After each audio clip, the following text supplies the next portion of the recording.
नमः शिवाय। सोमवार का व्रत दिन के तीसरे पहर तक होता है। व्रत में फलाहार या पारायण का कोई खास नियम नहीं है, किंतु ये आवश्यक है कि दिन रात में केवल एक समय भोजन करें। सोमवार के व्रत में भगवान शिव और माँ पार्वती का पूजन करना चाहिए। सोमवार के व्रत 3 प्रकार के हैं: साधारण, प्रति सोमवार, सौम्य प्रदोष और 16 सोमवार। विधि तीनों की एक जैसी है। शिव पूजन के पश्चात कथा सुननी चाहिए। आइए अब सुनते हैं सोमवार व्रत कथा। एक बहुत धनवान साहूकार था, जिसके घर धन आदि किसी प्रकार की कमी नहीं थी, परंतु उसको एक दुख था कि उसके कोई पुत्र नहीं था।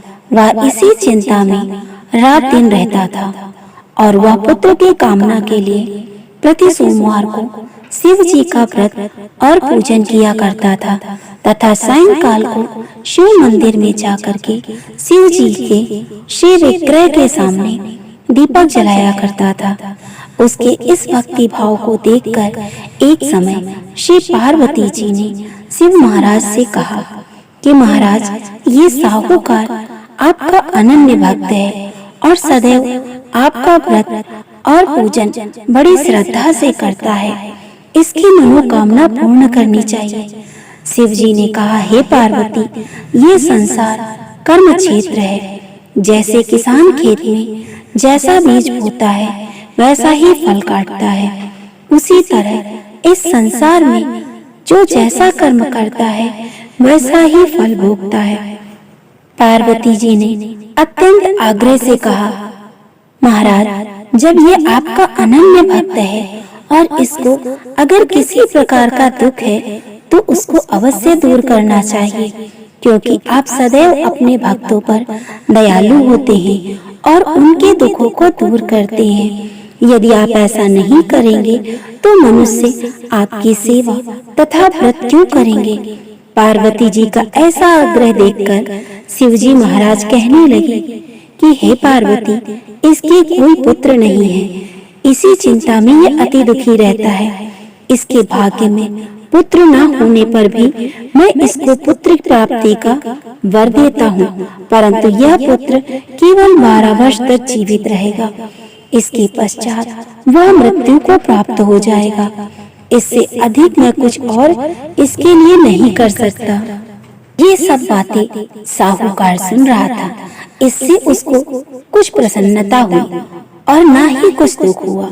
वह पहले जैसा ही शिव जी महाराज का व्रत और पूजन करता रहा। कुछ काल व्यतीत हो जाने पर साहूकार की स्त्री गर्भवती हुई और 10वें महीने उसके गर्भ से अति सुंदर पुत्र की प्राप्ति हुई। साहूकार के घर में बहुत खुशी मनाई गई, परंतु साहूकार ने उसकी केवल 12 वर्ष की आयु जानकर कोई अधिक प्रसन्नता प्रकट नहीं की और न ही किसी को भेद ही बताया। जब वह बालक 11 वर्ष का हो गया तो उस बालक की माता ने उसके पिता से विवाह के लिए कहा, तो वह साहूकार कहने लगा कि अभी मैं उसका विवाह नहीं करूंगा, अपने पुत्र को काशी जी पढ़ने के लिए भेजूंगा। फिर साहूकार ने अपने साले अर्थात बालक के मामा को बुलाकर उसको बहुत सा धन देकर कहा, तुम बालक को काशी जी पढ़ने के लिए ले जाओ और रास्ते में जिस स्थान पर भी जाओ यज्ञ करते हुए ब्राह्मणों को भोजन कराते जाओ। वो दोनों मामा भांजे यज्ञ करते और ब्राह्मणों को भोजन कराते जा रहे थे। रास्ते में उनको एक शहर पड़ा। उस शहर में राजा की कन्या का विवाह था और दूसरे राजा का लड़का जो विवाह कराने के लिए बारात लेकर आया था, वो एक आंख से काना था। उसके पिता को इस बात की बड़ी चिंता थी कि कहीं वर को देखकर कन्या के माता पिता विवाह में किसी प्रकार की अड़चन पैदा ना कर दे। इस कारण जब उसने अति सुंदर सेठ के लड़के को देखा तो मन में विचार किया, क्यों न द्वार चार के समय इस लड़के से वर का काम चलाया जाए। ऐसा विचार करके वर के पिता ने उस लड़के और उसके मामा से बात की तो वे राजी हो गए। फिर उस लड़के को वर के कपड़े पहना तथा घोड़े पर चढ़ाकर दरवाजे पर ले गए और सब कार्य प्रसन्नता पूर्वक हो गया। फिर वर के माता पिता ने सोचा कि यदि विवाह कार्य भी इसी लड़के से करा लिया जाए तो क्या बुराई है। ऐसा विचार कर लड़के और उसके मामा से कहा, यदि आप फेरों और कन्यादान के काम को भी करा दें तो आपकी बड़ी कृपा होगी और मैं इसके बदले में आपको बहुत कुछ धन दूंगा। तो उन्होंने स्वीकार कर लिया और विवाह कार्य भी बहुत अच्छी तरह से संपन्न हो गया। परंतु जिस समय लड़का जाने लगा तो उसने राजकुमारी की चुंदड़ी के पल्ले पर लिख दिया कि तेरा विवाह तो मेरे साथ हुआ है, परंतु जिस राजकुमार के साथ भेजेंगे वो एक आंख से काना है और मैं काशी जी पढ़ने जा रहा हूँ। लड़के के जाने के पश्चात उस लड़की ने जब अपनी चुनरी पर ऐसा लिखा हुआ पाया तो उसने राजकुमार के साथ जाने से मना कर दिया और कहा कि ये मेरा पति नहीं है, मेरा विवाह इसके साथ नहीं हुआ है, वो तो काशी जी पढ़ने गया है। राजकुमार के माता पिता ने अपनी कन्या को विदा नहीं किया और बारात वापस चली गई। उधर सेठ का लड़का और उसका मामा काशी जी में पहुंच गए। वहां जाकर उन्होंने यज्ञ करना लड़के ने पढ़ना शुरू कर दिया। जब लड़के की आयु 12 साल की हो गई, उस दिन उन्होंने यज्ञ रच रखा था।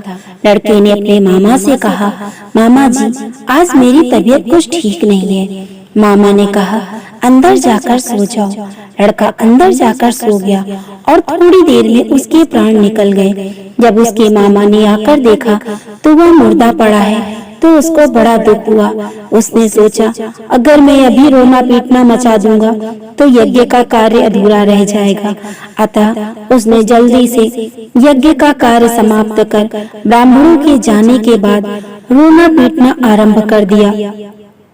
संयोगवश उसी समय शिव पार्वती उधर से जा रहे थे। जब उन्होंने जोर जोर से रोने की आवाज सुनी तो पार्वती जी से कहने लगी, महाराज कोई दुखिया रो रहा है, इसके कष्ट को दूर कीजिए। जब शिव पार्वती ने पास जाकर देखा तो वहाँ एक लड़का मुर्दा पड़ा था। पार्वती जी कहने लगी, महाराज ये तो उसी सेठ का लड़का है जो आपके वरदान से हुआ था। शिव जी कहने लगे, हे पार्वती इसकी आयु इतनी थी सो यह भोग चुका। तब पार्वती जी ने कहा, हे महाराज इस बालक को और आयु दो, नहीं तो इसके माता पिता तड़प तड़प कर मर जाएंगे। पार्वती जी के बार बार आग्रह करने पर शिव जी ने उसको जीवन का वरदान दिया और शिव जी महाराज की कृपा से लड़का जीवित हो गया। शिव पार्वती कैलाश चले गए। तब वह लड़का और उसके मामा उसी प्रकार यज्ञ करते हुए तथा ब्राह्मणों को भोजन कराते हुए अपने घर की ओर चल पड़े। रास्ते में उसी शहर में आए जहाँ उसका विवाह हुआ था। वहाँ पर आकर उन्होंने यज्ञ आरंभ कर दिया तो उस लड़के के ससुर ने उसको पहचान लिया। अपने महल में ले जाकर उसकी बड़ी खातिर करी। साथ ही बहुत दास दासियों सहित आदर पूर्वक लड़की और जमाई को विदा किया। जब वह अपने शहर के निकट आए तो मामा ने कहा, मैं पहले तुम्हारे घर जाकर खबर देता हूँ। जब उस लड़के का मामा घर पहुंचा तो लड़के के माता पिता घर की छत पर बैठे थे और ये प्रण कर रखा था, यदि हमारा पुत्र सकुशल लौट आया तो हम राजी खुशी नीचे आ जाएंगे, नहीं तो छत से गिरकर अपने प्राण खो देंगे। इतने में उस लड़के के मामा ने आकर ये समाचार दिया का पुत्र आ गया है तो उनको विश्वास नहीं हुआ। तब उसके मामा ने शपथ पूर्वक कहा कि आपका पुत्र अपनी स्त्री के साथ बहुत सारा धन लेकर आया है। तो सेठ ने आनंद के साथ उसका स्वागत किया और बड़ी प्रसन्नता के साथ रहने लगे।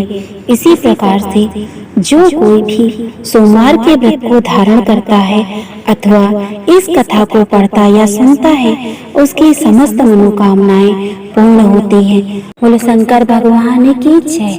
अगर आपको ये कथाएं पसंद आ रही हैं, ऐसे ही और वीडियो देखने के लिए मेरे चैनल को लाइक, शेयर, सब्सक्राइब जरूर करें।